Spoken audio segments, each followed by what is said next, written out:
எல்லாருக்கும் வணக்கம். இன்னைக்கு பாத்தீங்கன்னா நான் வந்து கடலை குழம்பு தான் செய்ய போறேன். வாங்க எப்படி செய்யறதுன்னு பார்க்கலாம். கடாய் நல்லா சூடாயிட்டு இப்போ தேவையான அளவு எண்ணெய் ஊற்றிடலாம். சோம்பு, ஜீரகம், மிளகு, மல்லி, பட்டை எல்லாத்தையும் எண்ணெய் நல்லா சூடாயிட்டு எண்ணெயோட சேர்த்துடலாம்.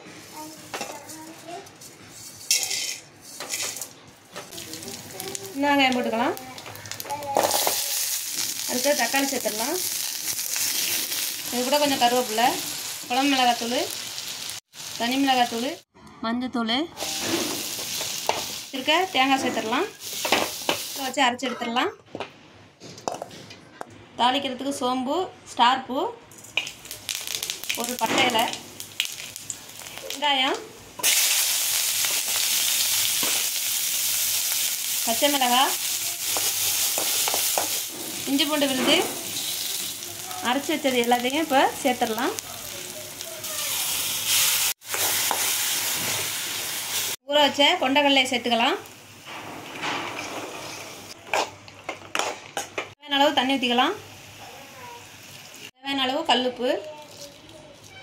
குழம்பு ரெடி ஆகிடுச்சு. இப்போ கொத்தமல்லி தழை போட்டுடலாம்.